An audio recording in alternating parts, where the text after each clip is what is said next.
Greetings to you, ladies and gentlemen. Good morning to you for those who are listening to this in the morning. Good afternoon to those in the afternoon as well. Good evening to those who are listening to this in the evening. I welcome you to the third episode of this interesting podcast where we get to give you up-to-speed information as far as business is concerned. We give you updates that are timely so that you don't get lagging behind as far as your business is concerned. You can make decisions in aptness of all time. So yeah, Jerry. Hi. How are you? How are you doing? I'm great. Yeah. Zambia, you went there for a week and you're already glowing from the Zambians. Yeah, The Kwacha. Zambia is okay. And in Zambia, the difference probably between Zambia but if you ever noticed, even in Zimbabwe, electricity, do you still have electricity challenges at your place? Or because, Yeah, in some areas. or probably because some of us, we actually go to homes to sleep all day. So yeah, Don't stay at home, by but the time sleep at home. Yeah. So, but when I noticed in Zambia, that challenge has changed. I think they managed to overturn the load shedding issue. Are you aware of how they did it? I think it was because I think the issue was on water, and Zambia was given its share, and Zimbabwe was given its share. But with exhausted hours in Zambia, it exhausted theirs. I think what they've done is actually they have also imported, they're importing electricity, and also they're depending on their local sources to actually get the electricity. But on that note, Steve, I was just thinking, as Africans, as people who are so-called educated, especially Zimbabweans, and probably Zambians, they are also educated with a lot of universities in Zambia. It's another issue. In Zambia, we've got I think we've got 16 universities, if I'm not mistaken, in the whole country. In Zambia, there are more than 16, there are more than 20 universities in Lusaka only. In Lusaka. And the guys are very educated. When you interact with Zambians, most of them, they're fluent in English. And like even this side, English is actually language. I was actually laughing to myself before, and I'm like, you guys, you've been using English the whole day. What's wrong with you? Can't you speak in your native language? Then like in Zambia, there are 72 languages in that country. Okay. So you can even get into Zambia and people will think that you are Zambian because you're speaking Shona. Because there are 72 languages. And the dominant ones are Nyanja and Bemba. But anyway, coming back to the issue of electricity is, why is that as Africans, as Zimbabweans, as Zambians, we're still dependent on an electricity source which was established, was it in 1952 or 1953? Yeah, they about. That's when Carib was built. But we're still depending on that source. How do you actually view that issue? Like, to me, it's an issue of, are we really educated? Are we creative? Are we doing anything we're still depending on coal, we're still depending on Kariba, and you know very well that there's climate change. Today we can wake up without even Kariba. It's a possibility. Today we can wake up without coal resources, because that is a non-renewable energy. True. But we're still putting energy in actually opening even other units on Wange power station, and we are still even established. Say, how can you actually grow a source on Kariba? Aren't we supposed to move into other energy sources as Africans? What do you think? Well, absolutely, you are right. I was actually disturbed when we were celebrating the synchronization of Unit 7 by Wange. Exactly. We added another unit that consumes coal, which we are in simple terms struggling to mine. Exactly. And very soon we're going to run out of coal, because everyone has been taught in primary schools they're renewable in that. And coal is one of the top of the list if you ask any primary school student. Exactly. But I also blame the education system that we have. Uh-huh. We adopted a learning model that came with our colonizers back then. Mm-hmm. And if you look at how it was structured, they were more like trying to create employees for their systems. They gave us an education system that doesn't promote thinking, it promotes remembering. So when we look at the grades that people get at school, it's just a measure of how much you can remember from all the information that was crammed to you during the course of a term, the course of a semester. But then if you really look at how many people are creatively thinking outside the box or around the or information. removing the box. Exactly.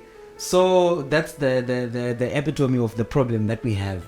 We need to restructure our education system and learn things that pertain to us. We know a lot of students who graduate with these big name degrees, but you then begin to learn that when they go into the industry, they are even too advanced for the industry that they want to work in. Exactly. Like, for example, a student can learn about computerized systems, this supercomputer. But then when they get into the industry, they are not even computers. There is a manual system. Yeah, it's purely mechanical.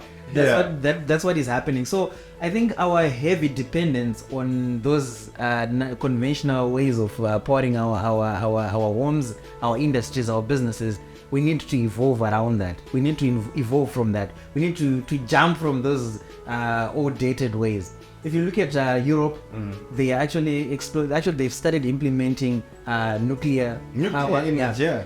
But then here the side, we have abundance of water, we have abundance of resources. We are one of the continents that have got a full exposure of sunlight, but we have very few solar plants compared to Europe. Yeah. And also we have some regions in Africa that have got some extreme winds where we can even put the wind turbines. Exactly. They are non-existent. So yeah, I think it's a mindset shift that needs to be done. That's also For us to. when you're saying that it's a mindset issue, but when you're saying that, I was also noticing what is happening in Europe, because what have we actually manufactured, or what have we designed from scratch from Africa? I'm just thinking about There are very few models. I know some people can argue and say so and so invented this, but if you look at what they invented, their inventions, they are basically imitations or watered down versions of European inventions. We have our very own native inventions that we have. Like, for example, there's a lady, she's doing quite well in Australia. She took our mbereko, Exactly. She took it and made a business out of it in Australia, and the white people like it. And it's purely African. That also reminds me, in Zambia they actually have that sling, and in Zimbabwe we use our mbereko, and it's another issue. I think we'll talk about that. We'll talk about it after the break. Ladies and gentlemen, I hope you're enjoying this podcast. Take a moment with us to grab a glass of water or some snacks so that you can always come and we podcast and chill together. See you on the other side of this episode.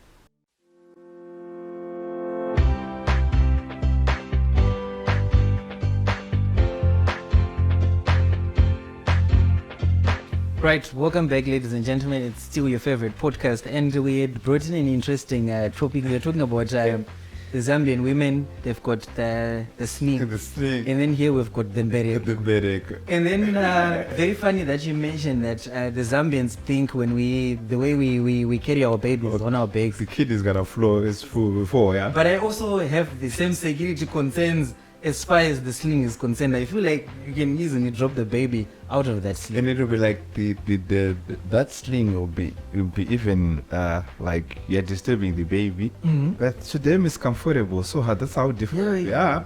From the pictures, I always see the baby is cozy, relaxing, and sleeping at times. So it gets me thinking.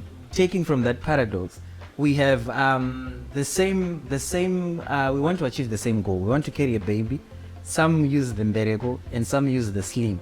Those who use the mbereko think the sling is risky. Those who use the sling think the mbereko is risky as well. And we also cascade it down to business. Exactly. We've got strategies that seem to work in another industry or in another business. Country. Yeah. But then if you export them to another country, or if you use them in another business, you are actually fueling your downfall. That's true. And I would like for you to speak to us on that, because you've got the privilege of having a business existing in Zimbabwe and in Zambia. Yeah. And you've got a strategic team in Zimbabwe, the same as the strategic team in Zambia. Do they share notes? Do you ever transfer the same strategies in Zimbabwe to Zambia, or do you take stuff from Zambia to Zimbabwe? How do you balance? You see, you are living in different terrains. It's even in Zimbabwe. The way you approach a customer in Ulawayo and the way you approach a customer in Harare is completely different. They're like two countries. Because the behavior of a Bulawayo customer is different from Harare. In Harare, It's I'll give you an example because we do a lot of online marketing. If you just put something on Facebook or on website, someone can pay better in Harare and probably in Lusaka, Zambia. They trust internet, they trust the people online. But when you're in Bulawayo, there are trust issues. They want to see your office. They want to see if you really are situated in Bulawayo. It's very difficult for you to get money online when you're talking to your Bulawayo clients, even when you're based in Bulawayo. So this is people have got different strategies. They're different at the end of the day. Like probably there are many ways to kill a kid. And someone is using this way and the other person is using this way. But at the end of the day, we are all the same. Because if you live, like sometimes when I'm even in Zambia, you actually even feel at home. And sometimes you only remember when you see white plates that, when you see many white plates and you're like, I'm in a foreign country, or I'm no longer call it a foreign country, I'm my second home. And I believe that the people are the same. The people are more friendly. And even this side, they're not hostile to foreigners. That's why you see even the economy itself, it accommodates a lot of foreigners, which I believe to me is another issue. Because when you're talking of an economy which is controlled by foreigners, I still remember when I was my first time into Zambia, I wanted to establish a company. And I just thought of having a Zambian on my company. I trusted another lady, but I'm saying I can give you 25% of stake in M&J. But this person was saying, no, I want to be an employee. I want to receive my salary. So the entrepreneurship mindset in Zambia compared to Zimbabwe, I think Zambians on that stage, they're still behind in terms of being enterprising. And guess what? One of my customers wanted to hire someone and they wanted him to train in Zimbabwe and to get into Zambia later. I just say 1 month, 1 week training, a marketer. And guess what? We didn't find young Zambians with passports. They don't have passports. And I'm like, why you guys don't have passport? In Zimbabwe is a dream come true to get a passport. It's like when someone finishes O level, A level, the first thing they will get is a passport. But that side, I've seen babies by the passport office. Yes. People trying to hold the face of a baby still so that they can. Exactly, but you cannot see that in Zambia and they don't have queues for passports. Well, they're not on demand. And I from my perspective, it is because of probably where we are coming from. We're looking at Zimbabwe. I think soon after 2000, when we did our land reform, we had all sorts of economic problems. And hence, they've got a lot of people who are in the UK. At one point, it was, I don't know these days. I don't want to sound as if I'm demonizing people outside the country. But I think in 2006, 2005, 2004, 2008, it's a dream come true for you to be in South Africa, for you to be in UK, Australia. Absolutely. It was like we've made it. And if our kids is in the UK, we've already, we feel successful with whatever a relative is outside the country.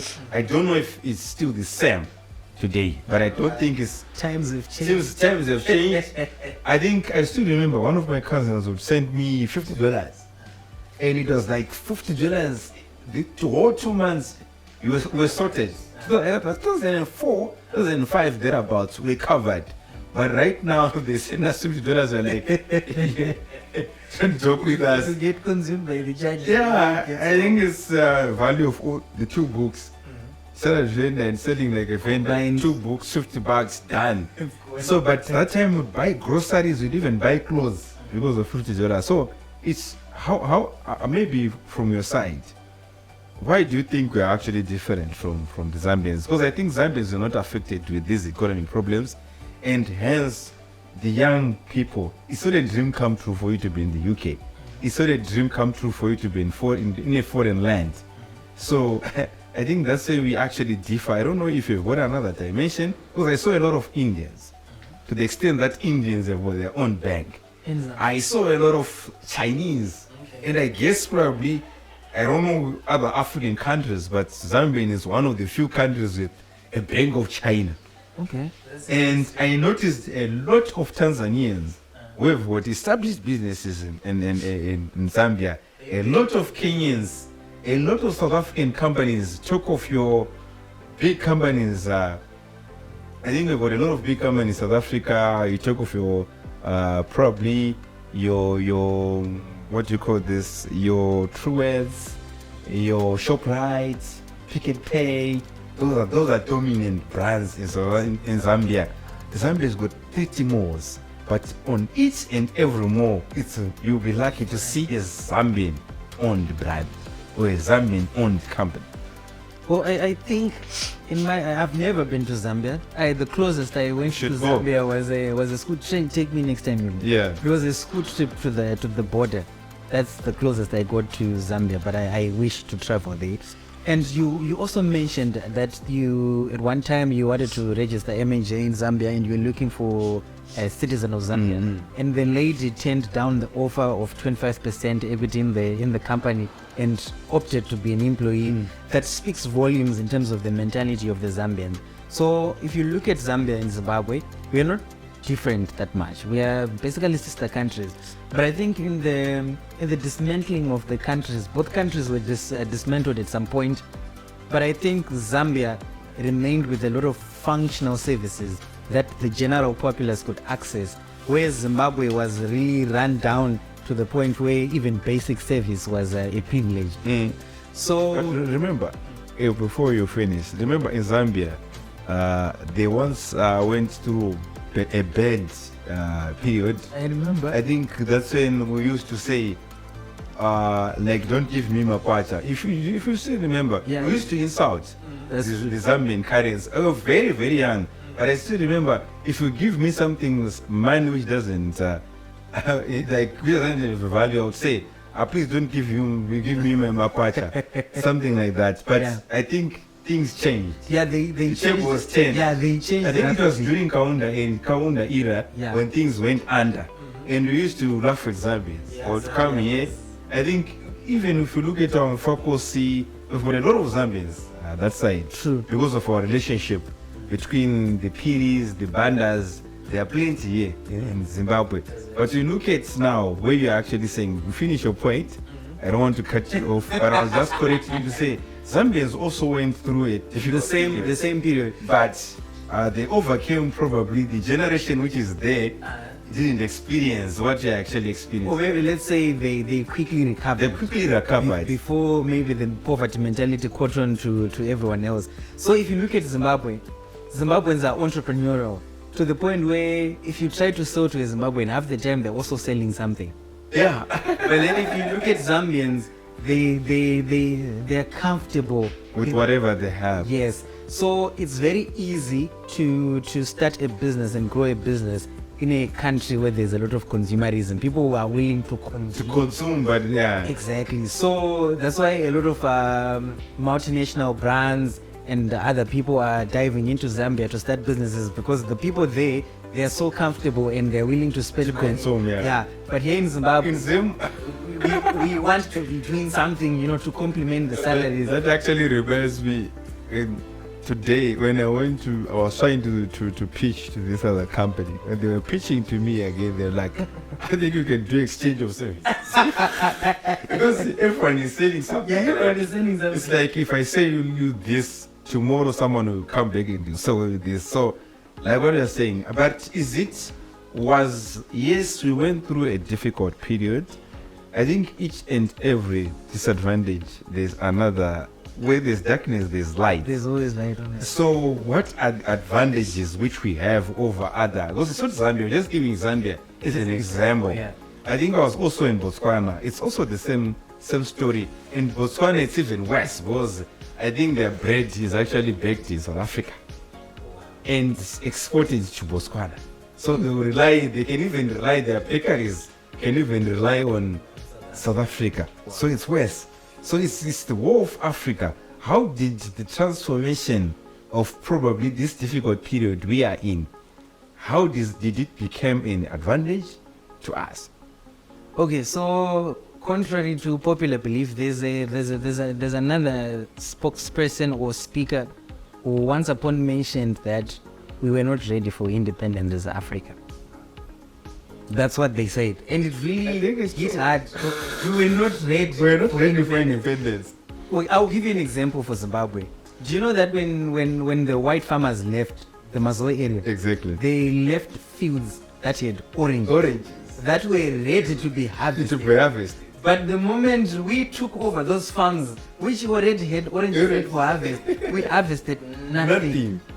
So I don't think, I think it's true that we're not ready for independence, and those are some of the issues that then feed into why we are the way we are today. We lacked the internal induction of how they operated the systems. So when you put a person who has been collecting money from the passengers and you make them the driver, it's a complicated mechanism for them, mechanism, because yeah. they're used to collecting money. You're adopting a different Right. Now they're having to be in charge. So they still want to hold on to the duty of collecting money, and they want to control the buses. buses. I think that's why, it could be a joke, but I think that's why we have the driver and the conductor in our transport system. If you look at South Africans, the people sitting in the front seat, they are the ones who collect the money from everyone else. The driver just drives away. But here in Zimbabwe, if you have the driver driving and then they're collecting the money, you risk getting into a ditch because they'll be looking behind and say, money, I'm only for their money, but they're still driving. Yeah. So I think that's how we got here, and we really need to be involved. It's very important that we are involved in the building of our country. And so happy also that we are seeing some developments around the country, So we can say we are paying the fees. Because we are definitely are. if we get into an industry which we don't know, Yeah, don't you pay fees? you pay. Because you are learning. It's a hard experience, but you're paying fees. Because I think most of our farms were idle when the white farmers left. But currently, I think things are slowly developing. We are kind of finding our groove, and we now have black people who can leave towns, leave cities to stay on farms. That's like what the white people are actually doing. So I think slowly we are getting there, but it's a story of another issue and for another day, because I believe as Africans, I think my brother in Zambia, Dumisan Mube, has actually said, Africa must think. And I believe that mantra must be spread everywhere. Across We really need to change and say, whatever information or the education which you are consuming, is it going to build Africa to be where Europe is today, China is today? Are we going to reach that stage with the type of our mindset? That's a very hard point to end this podcast. Or think about it. Are we making the necessary changes in terms of our education? Are we getting information that is going to transform this land we call Africa, our home? Do let us know in the comments down below what you think, or what areas you think we need to change our mentality if we are going to grow as a continent, as a country, as a people. Otherwise, from me to you, it's a goodbye. We'll see you on the next episode. Stay tuned, and don't forget to subscribe, like the video, and share with your friends so that they can also be partake of this high quality information. Thank you.